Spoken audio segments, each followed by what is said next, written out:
Hey there, Sarah here from sarahdesign.com. And what the F is branding anyway? If you ask the person next to you, they'll probably tell you, oh, that's your logo. That's your colors. I need a brand.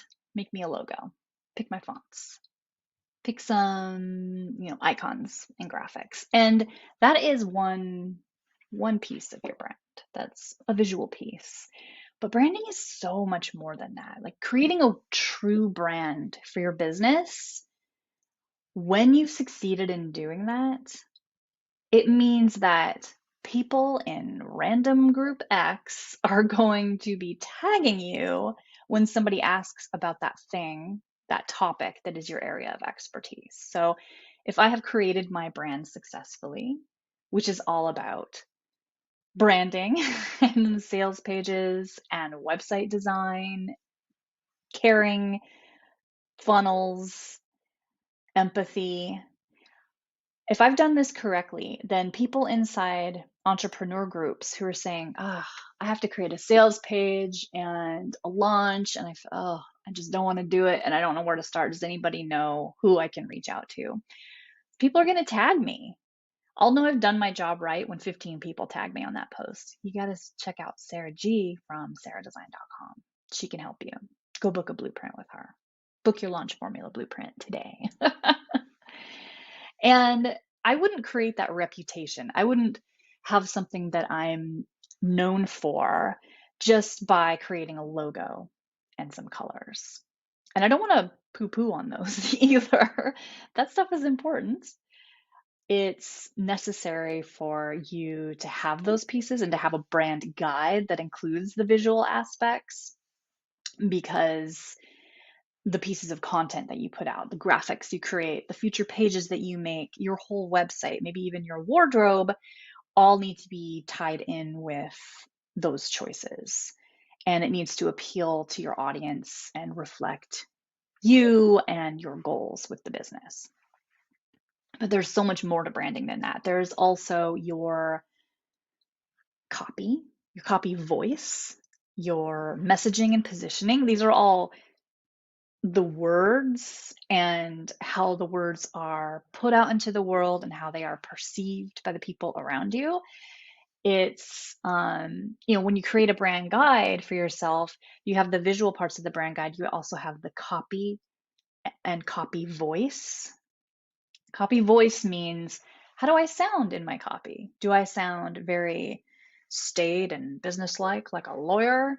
Or do I sound lofty with giant words like extemporaneous or something because I'm a professor? Or do I have 1,000 exclamation points and smiley faces next to everything I write? That's okay. It's okay if people do that. I do that. What's my style? How do I get my personality out into the words that I write and that represent me online? That's the copywriting and messaging piece.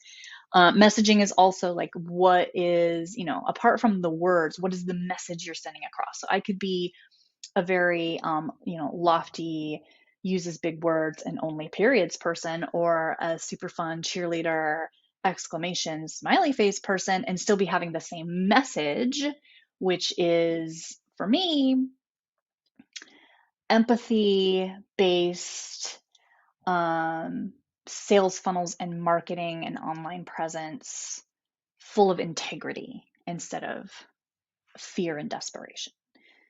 So I could get that message across even if my style is very formal or my style is completely informal. That's part of your branding too. And then once you have branded yourself and the thing that you stand for and the thing you want to be known for, then you are positioned in your market or in the world as that expert. People start coming to you. When your branding is on point, when everything is dialed in, you don't have to like go hunting for money so much anymore. People are going to come to you and say, hey, will you come talk at my event? Hey, can I have you on my podcast?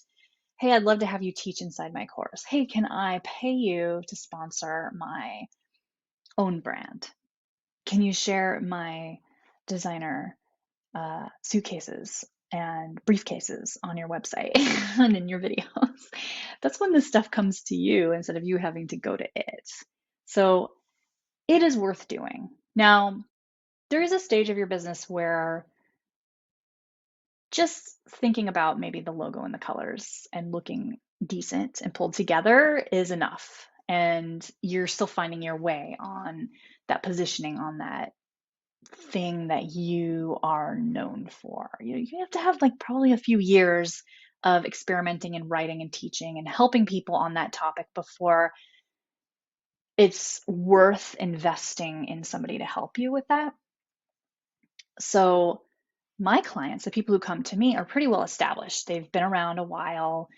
Maybe they are having a steady stream of one-on-one clients where they have a nice coaching cohort or event that they do every year.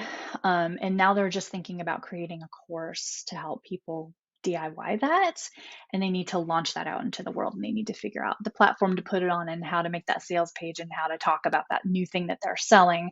But they've already established their expertise. And then I just help package all that together in their brand with their positioning and the logo and the colors and the fonts, the copy, the messaging, the whole experience and the vibe that they want to put out into the world.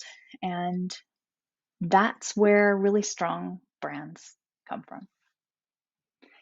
Hope you found this helpful. If you want to reach out, you can find me on sarahdesign.com, where you can book my launch formula blueprint, where I can dive deep into your business and your branding, help you identify the next steps to doing what I was just talking about. And you can also connect with me over on Instagram at Sarah Design Agency. So hope to see you there. Good for a few laughs. Talk later.